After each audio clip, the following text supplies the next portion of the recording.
Masechet Nedarim, Daftet 9, nous commençons à la Misha, Kenidre Reshaim.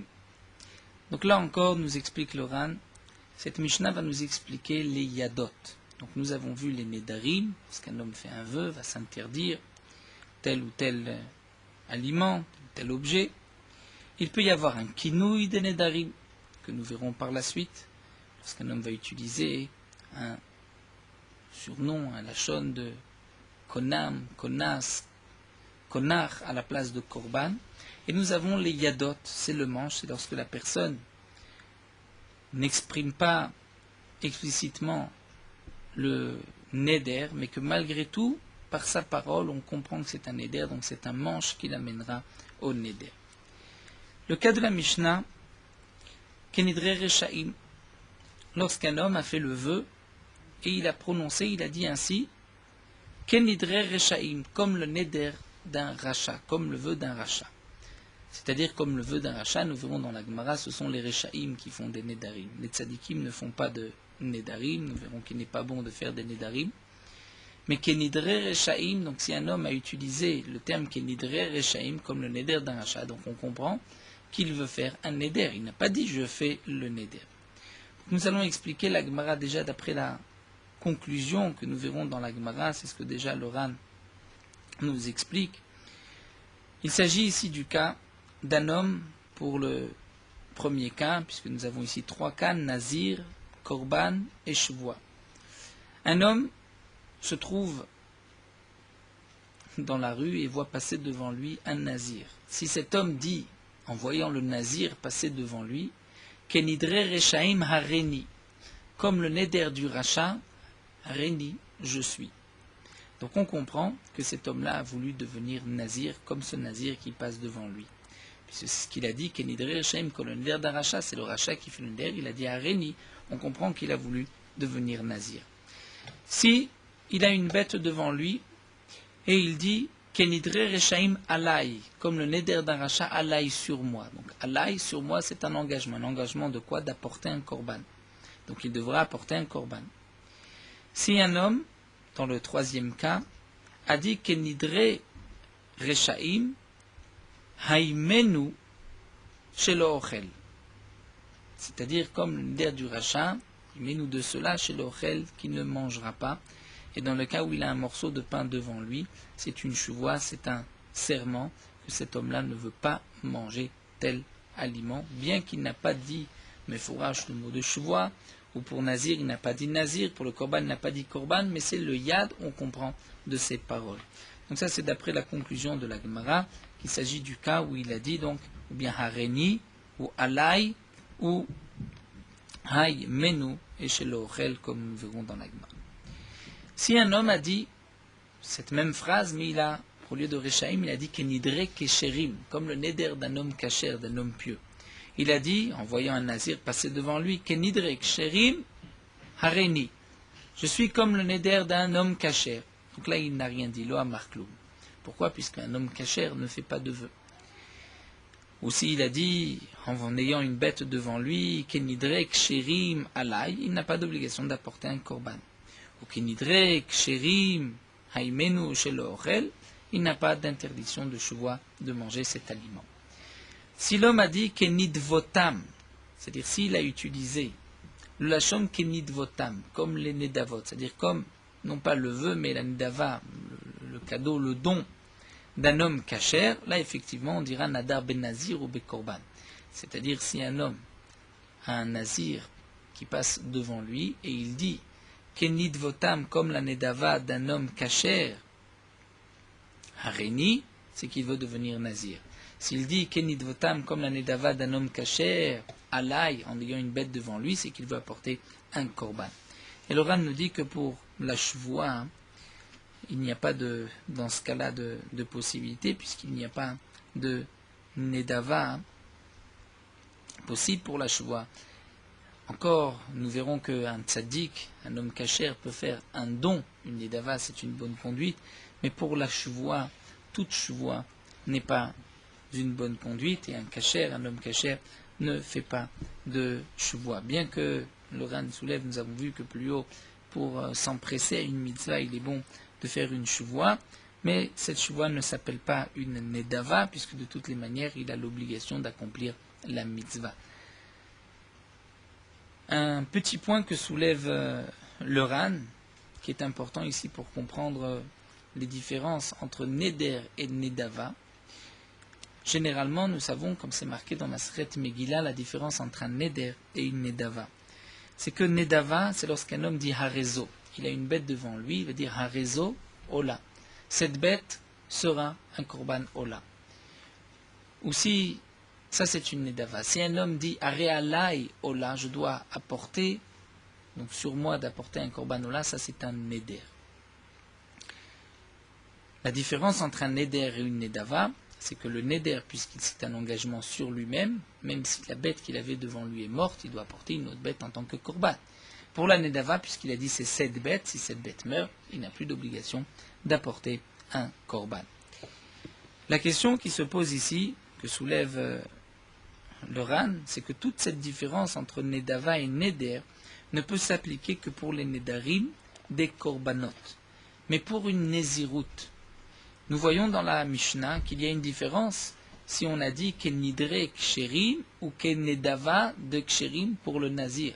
Donc un homme se trouve dans la rue, un nazir passe devant lui. S'il va dire kenidre ksherim hareni, il ne devient pas nazir, puisque le kasher ne fait pas de neder. Mais s'il dit kenedavat kasher hareni, il devient nazir. Pourtant, dans la nézirout, il n'y a pas de différence entre nedava et neder. Eh bien, le Ran va nous donner une belle explication. Il va nous dire qu'en vérité, on va approfondir le terme de neder et nedava. Neder, c'est quelque chose qui ne vient pas vraiment par un don du cœur. Alors que nedava, c'est lorsqu'un homme va offrir à Kadosh Baruch Hu vraiment de bon cœur. Et à ce moment-là, la nedava est plus acceptée que le neder. C'est là la différence entre ce qu'on va appeler le neder, l'obligation, donc il s'engage à donner, à apporter, mais ce n'est pas avec le même cœur que la nedava. C'est-à-dire que les Chachamim vont utiliser le terme de neder et nedava par rapport à sa volonté d'accomplir tel ou tel vœu. Donc, puisque le principe de neder et nedava, c'est que nedava c'est plus fort, c'est plus sincère, donc pour le nazir, c'est vrai que il n'y a pas de nedava et de neder dans nazir, il n'y a que neder, mais malgré tout on dirait ainsi. Celui qui fait le neder de nazir avec une bonne kavana, une bonne intention, celui-ci on appellera nedava. Si c'était avec une moins bonne intention, c'est neder. Comment est-ce possible qu'il y ait une néziroute avec une bonne intention? L'Agma nous rapportera un maasé d'un homme qui s'est trouvé beau en voyant le reflet de son visage. Le Yetzer Hara était rentré en lui et il avait décidé donc de couper ses cheveux, d'être nazir pour ensuite pouvoir couper ses cheveux. Donc là c'est une néziroute sincère, profonde, c'est ce qui est appelé nedava. Donc pour la néziroute, on va traduire neder et nedava, non pas comme pour les nedarim, pour le korban, lorsqu'il va dire cette bête ou je dois apporter une bête, mais ça dépend de sa bonne volonté. Donc nidre ksherim, un neder de kasher, un homme kasher ne fait pas de néziroute s'il n'y a pas une très bonne intention profonde à l'intérieur, et ceci va être appelé nedava, et c'est donc pour cela qu'il y a nazir et korban lorsqu'il a dit comme la nedava d'un homme kasher. Là, nous allons reprendre la Gemara qui va donc d'abord poser la question, puisque la Gemara n'avait pas compris, comme nous l'avons expliqué, d'après la conclusion de la Gemara, comme nous l'avait dit le Ran. Donc au début, la Gemara avait compris que cet homme a juste dit Kenidre Rechaim, comme le Neder d'un rachat. Alors demande la Gemara, dit Machikama Kenidre Rechaim, l'Onadarna. Peut-être que cet homme a voulu dire, comme les Nedarim d'un rachat, d'un homme, d'un impie, l'Onadarna, je ne veux pas faire de Neder. Pourquoi au contraire on dit qu'il a fait un Neder? Hamar Shmuel nous dit Beomer Kenidre Rechaim Hareni. Et on parle dans le cas où il a dit Kenidre Rechaim Kol Neder, le vœu d'un rachat, Hareni, je suis. Donc je suis va être traduit je suis nazir. Alai, s'il a dit Kenidre Rechaim Alai, sur moi, c'est un engagement d'apporter un korban. Haïmenu, de cette chose, on comprend que c'est Shuvua. Donc Hareni Benezirut, Alai Bekorban, Haïmenu Beshuvua, c'est de ne pas manger tel aliment. Mais demande la Gemara Reni Benezirut, lorsque cet homme va dire, comme le neder d'un rachat haréni je suis, c'est-à-dire que c'est Nézirut, peut-être que dit Haréni Betanit, peut-être Haréni Betanit que je vais jeûner, pourquoi la Nézirut Kama? Et là Shmuel nous dit que Shaya Nazir over les Fanav, donc comme nous l'avons expliqué, un Nazir passait devant lui, et il a employé les termes suivants, comme le neder d'un rachat haréni je suis. C'est vrai qu'il n'a pas dit je veux devenir nazir, mais c'est le yad, c'est comme s'il avait dit, et donc il deviendra un nazir. Le Ran rajoute même dans la question de la Gemara, c'est que n'oublions pas que d'après Shmuel, un yad qui n'est pas moriach n'est pas un yad. Donc si ce yad peut être traduit je deviendrai nazir ou bien je vais jeûner, on ne doit pas l'accepter en tant que neder de Nézirut, d'après Shmuel. C'est pour cela que Shmuel précise bien, il s'agit ici qu'un nazir est passé devant lui. Pour Haïmenu Bishvoa, demande la Gemara, lorsqu'il a dit Kenidre Rechem Haïmenu, de cela, c'est un serment qu'il ne va pas manger tel aliment. On parle qu'il a l'aliment devant lui, mais demande la Gemara, puisque d'après Shmuel, on est obligé d'expliquer bien sûr qu'il a une bête devant lui et l'aliment devant lui. Mais demande la Gemara, malgré tout, Dilma Haïmenu Dachina Kama. Peut-être que son intention était de manger. Peut-être que sa choua c'était de manger. Pourquoi on traduit de ne pas manger? Amarava, Rava nous dit d'Amar Haïmenu shelo ochel. On précise dans le cas où il a dit Kenidre Rechaim Haïmenu shelo ochel, comme le rachat de cela, shelo ochel, que je ne vais pas manger. Donc il a bien précisé qu'il n'allait pas manger, mais il n'a pas employé le terme de shvoa. Donc le ridouche, c'est quand même un yad de shvoa. Yahi, c'est ce que l'agma va nous expliquer, mais il est memra. Quel est le ridouche, puisqu'il a dit comme le der d'un rachat Haïmenu de cela chez l'ochel, que je ne vais pas manger, donc il a dit chez l'ochel, je ne vais pas manger. Maoud et Tema, l'agma dit, j'aurais pu croire, halomafik shvoa mi poumé. Peut-être que, puisqu'il n'a pas sorti le terme de shvoa, ce n'est pas considéré comme un serment, kamash malan, que c'est un serment. Et donc, nous avons expliqué que lorsque cet homme va dire nidre rechaim, comme l'air d'un rachat, s'il a devant lui un nazir et qu'il dit haréni, il deviendra nazir. Si il a une bête devant lui qui dit qu'il n'est rechaim alay sur moi, il doit apporter le korban. Et s'il a un morceau de pain devant lui et qu'il dit qu'il n'est rechaim haïmenu shelo ochel, c'est qu'il s'interdit de manger cet aliment. C'est le chidouche donc de notre Gemara.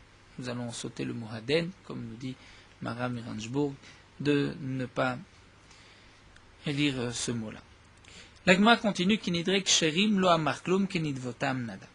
Donc nous voyons ici dans la Mishnah qu'il y a une différence entre le neder d'un homme kasher et la nedava d'un homme kasher. Un homme kasher pieux ne fait pas de vœux, mais un homme pieux fait des dons, des nedavot.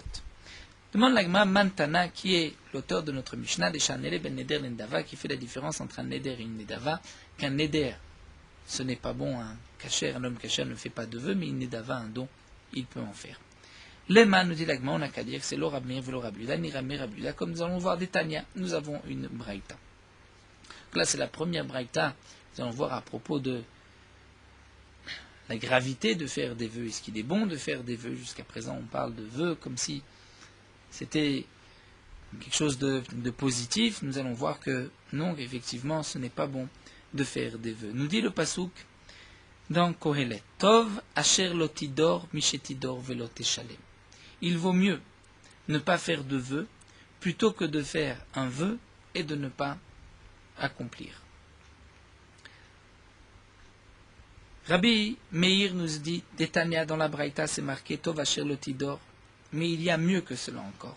Tov misé ou misé, mieux que celui qui fait un vœu et qui n'accomplit pas, ou comme nous dit le Ran, c'est mieux que celui qui fait un vœu et qui accomplit, ou que celui qui fait un vœu et qui n'accomplit pas. Le mieux, c'est de ne pas du tout faire de vœu. C'est-à-dire que dans le Pasuk, c'était marqué « Et asher tidor shalem ».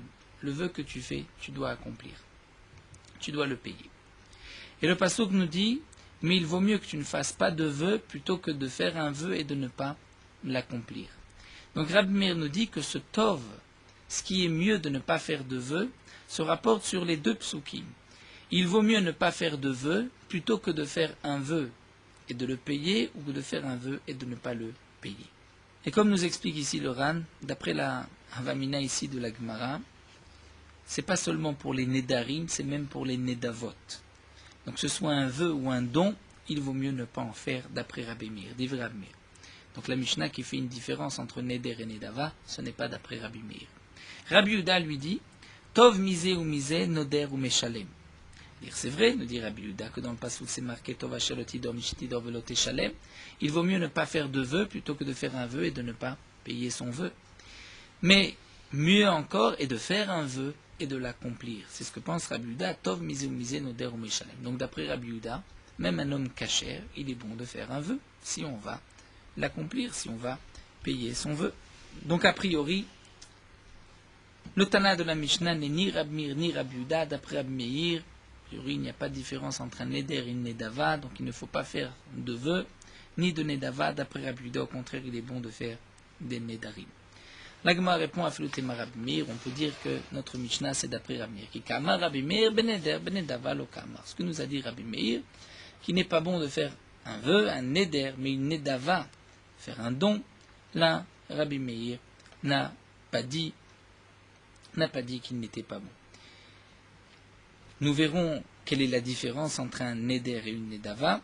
Donc, comme nous l'avons expliqué à propos d'un korban, on peut comprendre que le neder, c'est un engagement sur lui-même. Donc il se doit d'accomplir son neder. Si la bête meurt, il doit apporter une autre bête. La nedava, c'est cette bête, si cette bête meurt. Il n'est pas tenu d'apporter une autre bête. Quand nous dit la Gemara ici, Rabbi Meir lui pense que neder, ce n'est pas bon, mais nedava, il n'en parle pas. Ve'akatane. Et pourtant, demande la Gemara, c'est marqué kenid votam, nadar ben nazir ou bekorban dans la Mishnah. Si on veut expliquer que l'auteur de la Mishnah, c'est Rabbi Meir, c'est marqué que s'il a dit kenid votam, comme la nedava de l'homme kasher, alors c'est un neder de nazir et korban. Donc on voit que c'est un neder. Et d'après Rabbi Meir, le neder, ce n'est pas bon, pourtant c'est une votam du kasher. La Gemara dit Tane Nadav ben Nazir ben Korban. Il faudra dire non pas Nadar, mais Nadav. C'est-à-dire qu'il a fait le vœu, le don d'être Nazir ou d'apporter un Korban. Le Ran soulève, si on cette question pouvait être posée de toutes les manières sans Rabbi Meir, on pouvait dire dans la Mishnah c'est marqué qu'un Neder ce n'est pas bon. Donc le Hamarkloum, Kenid Votam, là c'est bien et c'est un Neder de Nazir. Si c'est une Nedava, c'est pas un Neder. Le Ran dit qu'effectivement la Gemara pouvait poser la question dès le début. Le Ran donne une autre explication, mais nous allons garder cette première explication. La Gemara pose la question, Maïshena Noder Delo, alors quelle est la différence? Pourquoi il n'est pas bon de faire un vœu, un Neder? La Gemara répond, Dilma Ateba l'idée Takala, de peur qu'on risque d'arriver à une Takala, c'est-à-dire un obstacle. Il risque d'avoir un obstacle, c'est-à-dire de ne pas pouvoir accomplir son neder. Mais la Gemara demande Nedava Name, Nedava aussi, même s'il a dit 7 bêtes, je vais l'offrir en tant que korban. On ne devrait pas pouvoir faire de Nedava. Dilma Tebalide Takala, peut-être que là aussi, pour arriver à une Takala, un obstacle. Quel est l'obstacle? C'est que il risque de tarder à apporter son korban, tarder les 3 fêtes et transgresser le Baal Teacher. L'Agma répond qu'Hillel Azaken. On parle dans le cas où cet homme va faire une Nedava comme Hillel. Tétania, c'est marqué dans la Braïta. Hillel avait eu peur qu'un homme, lorsque Hillel apporte un korban Ola, si un homme tire profit ou s'appuie sur le korban Ola, il va profaner son korban. Donc Hillel, pour ne pas qu'il y ait de profanation avec son propre korban, avait l'habitude d'apporter le korban et de le sanctifier le plus proche de la Akrava, le plus proche de la Hazara. Amrou al Hillel Azaken, on a dit sur Hillel Azaken, Shelo Ma'al Adam Beolato, Kol Yamav, que jamais personne, le long de sa vie, n'avait profané, n'avait utilisé une bête qui était réservée à un korban de Hillel. Pourquoi? Meviak Sheikhulin, lorsqu'il voulait offrir un korban, il apportait ce korban lorsqu'il était encore profane, la Hazara, dans la Hazara, il nous dit le Ran, pas vraiment dans la Hazara, puisqu'il y a peut-être une interdiction de Chulin Ba'azara. C'est une marloquette, est-ce qu'on apporte juste le korban, est-ce qu'il y a Chulin Ba'azara? Mais nous dit le Ran, on parle dans le cas où il apportait juste à la porte de la Hazara, et ensuite, Umakdisha, il sanctifiait sa bête, Vesomech Alea, il faisait la smicha, il posait ses mains, Veshochata, il l'égorgeait immédiatement, et donc ainsi, il n'y avait pas de profanation sur son korban. Donc là aussi, nous explique le Ran, la nedava d'un homme kasher, c'est lorsque cet homme kasher va apporter son korban proche de la Hazara et sanctifier sa bête comme le faisait Hillel. Donc là, il n'y a aucune crainte, il n'y a pas de takala et c'est une conduite positive. Mais demande la Gemara, Nicha Nedava des Korbanot, Nedava de Nézirut, Maïkale Mimar, on comprend la Nedava des Korbanot, mais Nedava de Nézirut, comment on peut imaginer que la Nedava de Nézirut, c'est-à-dire qu'il y ait une bonne conduite dans une Nézirut, au contraire, la Nézirut, c'est... Il y a aussi des risques de takala, qu'on risque de transgresser sa Nézirut, comme l'explique Loran, et l'Agma répond, Savarla que Shimon Hatzadik. On pense comme Shimon Hatzadik, et l'Agma va nous raconter une histoire de Tanya. Amar Shimon Hatzadik, était Kohen Gadol, a dit, Miyamai lo achalti Hacham Nazir Tameh. Jamais de ma vie, je n'ai mangé un korban Hacham d'un Nazir impur, puisque si un Nazir devient impur, il doit apporter des korbanot, dont un korban Hacham. Et là, Echad, je n'en ai mangé qu'un. Pa'amachat, une fois, Badam Echad Nazir Minad Darom. Un homme est venu du sud, il était Nazir, véritif, Shouyefe Naïm. J'ai vu que cet homme-là avait de beaux yeux, était beau, Vetov Roi, une belle apparence. Donc, Votsotav, c'est Dorotlot Altalim, et ses cheveux étaient bien, Talim était bien arrangés. Belle boucle. Amar Tilo, je lui ai dit, Beni Maraïta la Shrit et Tsearecha Zehanae. Je demande, mon fils, pourquoi tu as voulu comme ça? Qu'est-ce que tu as vu pour ainsi abîmer ses beaux cheveux? Amarli m'a répondu, Roé Haïti le Abba Beiri, j'étais un berger chez mon père dans ma ville. Halarti le Malot Maïm Minamayan, j'ai été remplir de l'eau d'une source, Venistakalti Bevoacheli, et j'ai vu Bevoacheli dans mon reflet, dans le fleuve, ou Pachazala Yitzri, et mon Yitzerara s'est renforcé, mon mauvais penchant, au Bikesh le Tordeni Minaolam, il a voulu me faire perdre de ce monde, me faire fauter. À Martilo, je lui dis, Racha, Lamata Midgae, Baolam, Shenoshelcha, Racha, pourquoi tu es Midgae, tu vas t'orgueillir d'un monde qui n'est pas à toi, et Mishuatil Liot Rima Vetolea, de celui qui va un jour devenir de la vermine. À Avoda, une sorte de choua, de serment, chez Galechacha, la Shamaim, que je vais donc couper ses cheveux, la Shamaim pour le ciel, donc il va devenir Nazir. Le Nazir devait couper ses cheveux et les brûler. Miyad Amadeti, dit Rabbi Shimon Hatzadik, immédiatement je me suis levé, Venashakti Val Rocho, je l'ai embrassé sur la tête. À Martilo, je lui ai dit, Béni, Kamocha Yirbu Nozre Nezirut Be Israël, qu'il y ait ainsi beaucoup de, comme toi, de gens de Nézirim en Israël, Alecha Katuv Omer, à propos de toi, le Pasuk dit, Ishki Yafli Lindor Neder Nazir Le Azir Lachem. Ça, c'est une Nézirut pour Akadosh Baruchu. Et c'est à propos de toi donc que le Pasuk dit L'Azir Lachem. Donc là aussi, on voit qu'il y a une Nézirut lorsque c'est une Nedava, donc dans une bonne intention, comme nous l'avons expliqué plus haut d'après le Ran. Donc là, c'est la seule fois où Shimon Hatzadik avait mangé un korban. Donc c'était un Hacham, parce que ce Nazir était devenu impur et donc avait apporté ses korbanot pour recommencer sa Nézirut de pureté. Matkifla Rabbi Mani objecte Maïshena Hacham Nazir Tamed Elo Achal. Pourquoi il ne mangeait pas un Hacham d'un Nazir? Pourquoi d'un Nazir de Elo Achal Date al Chet? Parce que ça vient sur une faute. Mais Kol Hachamot Namelo Lichod al Chetatni. Donc chaque Korban Hacham, c'est aussi à cause d'une faute. Si le Nazir, il est devenu impur, c'est une faute, mais tout Hacham, c'est aussi une faute. Donc pourquoi il précise, je n'ai jamais mangé en tant que Kohen, Korban Hacham d'un Nazir.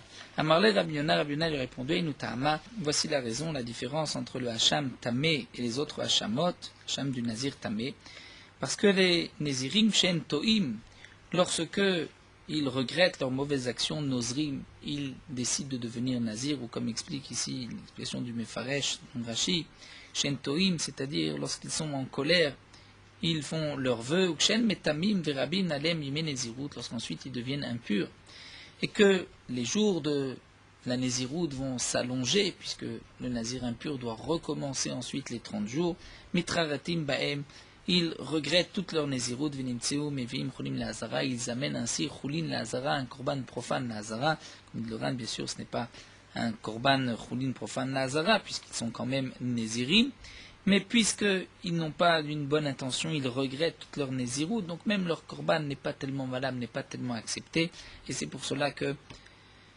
Shimon Hatzadik ne voulait pas en manger. Donc pour n'importe quelle faute, lorsqu'un homme a fauté, donc là effectivement il mangeait le korban.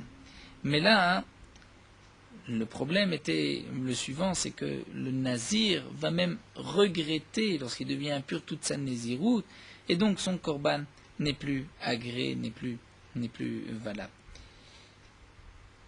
Cet homme-là, que Shimon Hatzadik à manger de son korban, bien qu'il était devenu impur, mais étant donné qu'il a expliqué la raison de sa néziroute, donc on voit qu'il avait tellement une bonne pensée que c'est sûr que même lorsqu'il est devenu impur, il n'a pas changé d'avis. C'est donc pour cela que Shimon HaTzadik a mangé son korban. Demande l'Agma Yachi Aflu Nazir Taor, si c'est ainsi, si on craint qu'il va regretter, alors même pour un Nazir Taor, il ne devrait pas manger, même lorsqu'il est pur, lui aussi il va regretter. L'Agma répond non, Nazir Taor lo, Damoudé Amid Nafshi Dechol Lindo. Un homme peut évaluer, penser que pour 30 jours il peut faire son neder, mais là pour le tamé, il continue au-delà des 30 jours. S'il était impur au bout de 29 jours, il doit ensuite recommencer 30 jours, 20 jours, encore 30 jours. Là, ça fait plus que ce qu'il avait pensé, et c'est pour cela qu'il va regretter. Mais un simple nazir, il ne regrette pas. Donc nous avons expliqué notre Mishnah, que la Mishnah va donc d'après Rabbi Meir, l'auteur de la Mishnah c'est Rabbi Meir. D'après Rabbi Meir, il y a une différence entre Neder ou Nedava. C'est vrai que Neder, ce n'est pas bon de faire des vœux, mais Nedava, un don, ou comme nous avons vu, Nézirut, qui est d'une intention profonde, sincère, ça c'est quelque chose de valable, et donc on comprend la différence entre Nidre, Ksherim et la Nedava, des hommes Ksherim. Nous allons nous arrêter là, la Gemara continuera et nous expliquer qu'on peut donc interpréter la Mishnah même d'après Rabbi Yehuda, comme nous le verrons Bezrat Hashem. Meorot Halacha Daftet, à propos des Minagim Tovim, des bonnes habitudes. Si un homme prend sur lui un minag, donc quelque chose qui est permis mais que lui va s'interdire comme barrière, mais dans ce cas-là, c'est comme s'il a pris sur lui cette barrière comme un neder, et on ne pourra lui permettre cette chose-là qu'en faisant un tarat nedarim, c'est-à-dire en demandant à un chacham d'annuler telle ou telle chose. Si au moment où il a commencé ce minag, cette bonne habitude, il pensait agir ainsi tout le temps, toute la vie, et il a commencé même une seule fois, eh bien c'est un neder et il doit demander à tarat nedarim. De même, si un homme a pris une bonne habitude 3 fois, même s'il n'avait pas pensé le faire tout le temps, malgré tout c'est comme un neder et il doit faire atarat nedarim. Donc prenons l'exemple d'un homme qui a pris l'habitude de jeûner la veille de Rosh Hashanah ou entre Rosh Hashanah et Yom Kippourim. Donc par la suite il ne pourra pas manger sauf s'il a enlevé son neder. Prenons un exemple plus simple, un homme a l'habitude juste avant la tfila de donner de l'argent à la tzedaka, il le fait 1 fois, 2 fois, 3 fois. C'est comme un neder, il doit continuer, sinon il doit faire atarat nedarim. Sauf dans le cas où dès le départ, il avait dit beli neder. Donc si un homme ne veut pas rentrer dans tous ces problèmes, il devra dire que tout ce qu'il entreprend, c'est seulement beli neder. Et il dira qu'il n'a pas l'intention d'agir ainsi toute sa vie, mais juste les fois où il voudra. Si un homme s'est interdit une chose, en pensant que cette chose était interdite, mais en vérité elle était permise. Par la suite, il apprend que c'est permis, mais cet anaga ne l'oblige pas en tant que neder, et il n'est pas obligé de rester dans l'interdiction, il peut dorénavant permettre. Mais dans tous ces cas-là, il y a tellement de détails qu'il vaut mieux consulter un rave pour savoir quel est le din dans chaque cas précis.